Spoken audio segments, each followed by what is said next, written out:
Friends इनकी நம்ம சேனல்ல ஈஸியா வெஜிடபிள்ஸ் ஃப்ரெஷ்ஷா எப்படி ஸ்டோர் பண்ணிக்கலாம்னு டிப்ஸ் தான் பார்க்க போறோம். கூடவே கீரை தண்டை வேஸ்ட் ஆக்காம டேஸ்டியான ஒரு பொரியல் எப்படி பண்ணலாம்னு பார்க்கலாம். நம்ம சேனல்ல ஃபர்ஸ்ட் பார்க்கறவங்களா இருந்தா சேனலை சப்ஸ்கிரைப் பண்ணிக்கோங்க. வாங்க வீடியோக்குள்ள போலாம். வெயில் காலனால எல்லார் வீட்லயுமே நம்ம லெமன் ஸ்டாக் வச்சிருப்போம் ஜூஸ்க்காக. அது வாங்கி 2 நாளையிலே ஒரு மாதிரி வாடி ஒரு மாதிரி ஆயிரும். அப்படி ஆகாம இருக்கிறதுக்கு லெமனை இந்த மாதிரி ஃபாயில் பேப்பரில் நல்லா சுற்றிட்டு இப்படி எடுத்துக்கோங்க.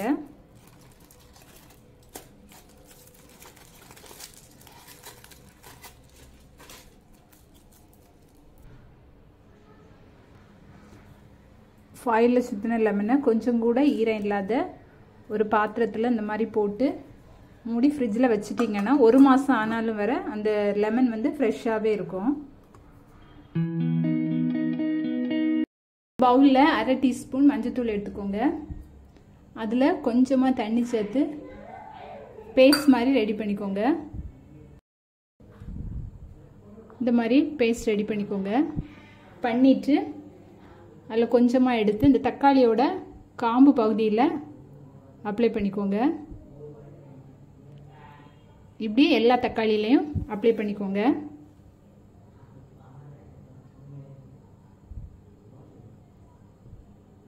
எல்லா தக்காளியும் இந்த மாதிரி மஞ்சள் அப்ளை பண்ணி வச்சுக்கோங்க. ஒரு பேஸ்கெட்டில் ஃபஸ்ட்டு காய் மாதிரி உள்ள தக்காளி அடுக்கிக்கோங்க. இந்த மாதிரி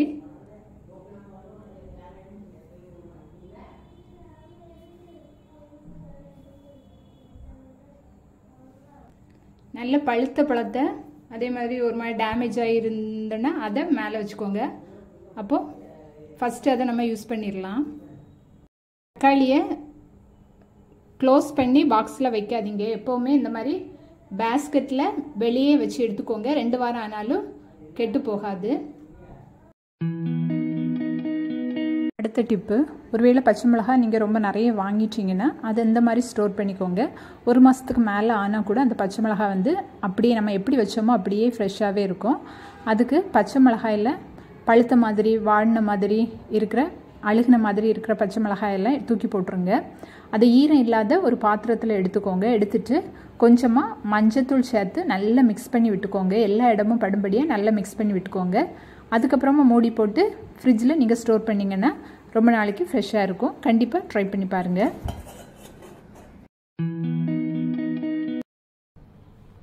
இஞ்சியை ஃபஸ்ட்டு தோல் எடுத்துக்கோங்க.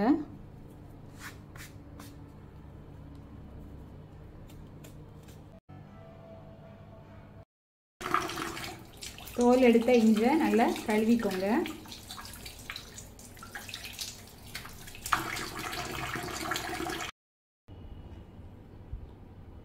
ஒரு கண்ணாடி கப் எடுத்துக்கோங்க.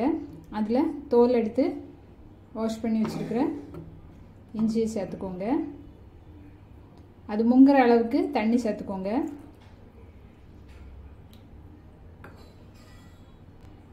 இதை அப்படியே எடுத்து ஃப்ரிட்ஜில் வச்சுருங்க. தண்ணி நம்ம நல்ல தண்ணி தான் சேர்த்துருக்கோம். அதனால இந்த தண்ணியை அடுத்த நாளைக்கு நீங்கள் டீக்கு கூட யூஸ் பண்ணிக்கலாம். தண்ணி வந்து டெய்லி மாற்றிக்கோங்க.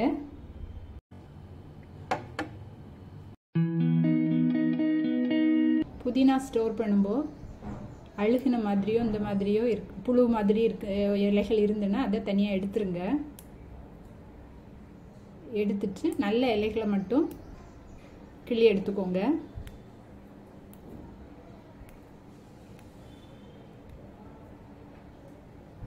இந்த மாதிரி வாடி இருந்தாலும் அதையும் தூர போட்டுருங்க. எல்லா இலையும் இந்த மாதிரி ஒத்தையாக எடுத்து வச்சுக்கோங்க. ஒரு ஈரம் இல்லாத ஒரு பாத்திரம் எடுத்துக்கோங்க. பாத்திரத்தில் கொஞ்சம் கூட ஈரம் இருக்கக்கூடாது. அதில் இந்த புதினா இலையை வச்சுக்கோங்க.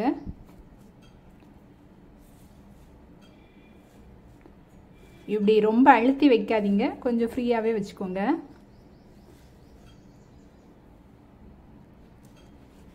மேலே ஒரு டிஷ்யூ பேப்பர் வச்சு க்ளோஸ் பண்ணிவிட்டு மூடி வச்சுருங்க. ஃப்ரிட்ஜில் ஸ்டோர் பண்ணிங்கன்னா ரொம்ப நாளைக்கு அந்த இலை ஃப்ரெஷ்ஷாகவே இருக்கும்.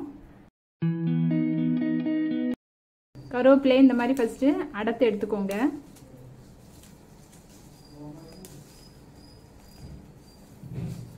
இந்த மாதிரி அடர்த்தி எடுத்துக்கோங்க.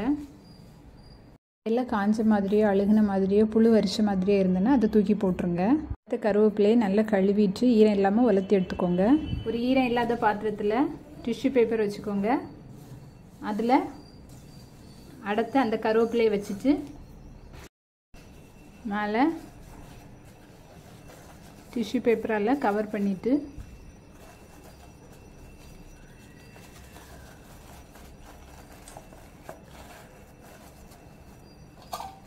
மூடி வச்சுருங்க. கருவேப்பிலை ரொம்ப நாளைக்கு ஃப்ரெஷ்ஷாகவே இருக்கும். கண்ணாடி கப்லேயோ ஒரு பாட்டில்லையோ இந்த மாதிரி தண்ணி எடுத்துக்கோங்க. மல்லி இலையில் அழுகுன இலை வாடின இலையை ஃபஸ்ட்டு எடுத்துருங்க. எடுத்துட்டு இந்த வேர் மட்டும் அந்த தண்ணியில் படும்படியாக வச்சுக்கோங்க. இலைகள் படக்கூடாது.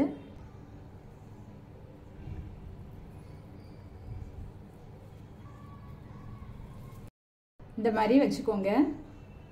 இதை ஃப்ரிட்ஜில் வச்சுட்டு தண்ணியை 2 நாளைக்கு ஒருக்கா மாற்றிக்கோங்க. கீரைகள்லாம் நிறைய மருந்து அடிச்சிருப்பாங்க. அதனால கீரை வாங்கிட்டு வந்ததுமே அதில் மஞ்சத்தூள் கல்லுப்பு சேர்த்து தண்ணி சேர்த்து நல்லா கழுவிட்டு அதுக்கப்புறமா அதை யூஸ் பண்ணிக்கோங்க. அதே மாதிரி கீரையை ஸ்டோர் பண்ணாமல் வாங்கினதும் ஃப்ரெஷ்ஷாகவே யூஸ் பண்ணிக்கோங்க. கீரையை கழுவிட்டு தான் அப்புறமா கட் பண்ணணும். கட் பண்ணிவிட்டு கீரையை கழுவக்கூடாது. அப்படி கழுவும் போது அதோட சத்துக்கள் எல்லாம் வீணாயிரும். தண்டை வேஸ்ட் ஆக்காமல் அதில் டேஸ்டியாக ஒரு பொரியல் எப்படி பண்ணலான்னு பார்க்கலாம். கீரை தண்டை எல்லாம் எடுத்துச்சு நல்லா வாஷ் பண்ணி இந்த மாதிரி எடுத்துருக்கிறேன். இதை நமக்கு தேவையான சைஸ்க்கு கட் பண்ணி எடுத்துக்கலாம்.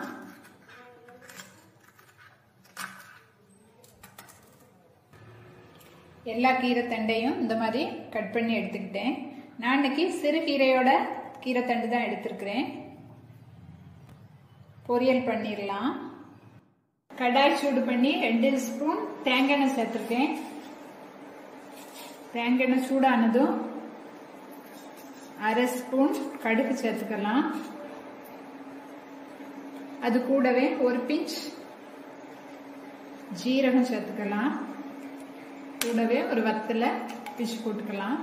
கடுகு பொரியட்டும். கடுகு பொரிய ஆரம்பிச்சுட்டு இப்போ ஒரு கைப்பிடி அளவுக்கு சின்ன வெங்காயம் சேர்த்துக்கலாம். நான் சின்ன வெங்காயத்தை இந்த மாதிரி நீட்டமாக கட் பண்ணி வச்சுருக்கேன். அதை சேர்த்துக்கலாம்.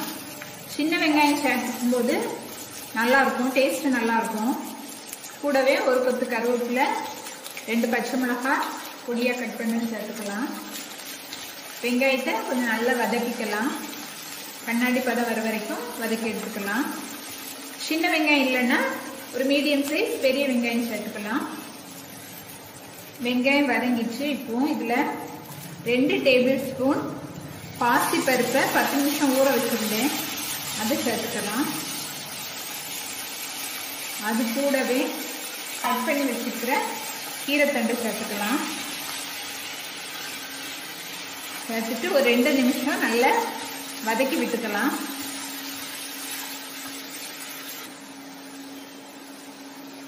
கீரை தண்டை ஒரு 5 நிமிஷம் மூடி போட்டு வேக வச்சுக்கலாம். ஃப்ளேமை ரொம்ப கம்மி பண்ணிக்கோங்க. லோ ஃப்ளேமில் வச்சுக்கோங்க.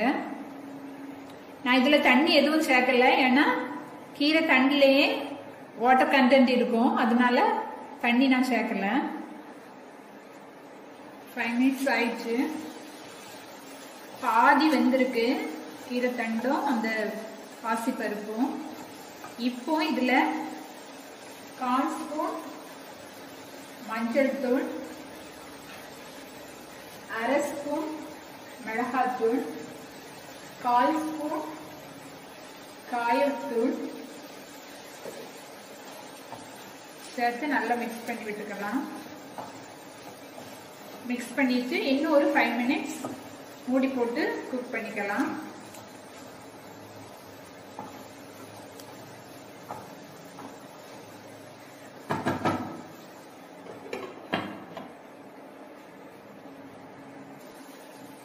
கீரைத்தண்டு நல்லா வெந்துட்டு இப்போ பொரியலுக்கு வேண்டிய உப்பு சேர்த்துக்கலாம். இது கூடவே ஒரு 2 டேபிள் ஸ்பூன் துருவின தேங்காய் சேர்த்துக்கலாம். சேர்த்து நல்லா மிக்ஸ் பண்ணிக்கலாம். தேங்காய் சேர்த்த அப்புறம் ரொம்ப நேரம் அடுப்பில் வைக்க வேண்டாம். நல்லா மிக்ஸ் பண்ணிட்டு உப்பு செக் பண்ணிட்டு ஸ்டவ் ஆஃப் பண்ணிடலாம். டிப்ஸ் எல்லாம் கண்டிப்பாக ட்ரை பண்ணி பாருங்கள். கண்டிப்பாக யூஸ்ஃபுல்லாக இருக்கும். வீடியோ பிடிச்சா லைக் பண்ணி நம்ம சேனலை சப்ஸ்கிரைப் பண்ணி சப்போர்ட் பண்ணுங்கள். தேங்க்ஸ் ஃபார் வாட்சிங்.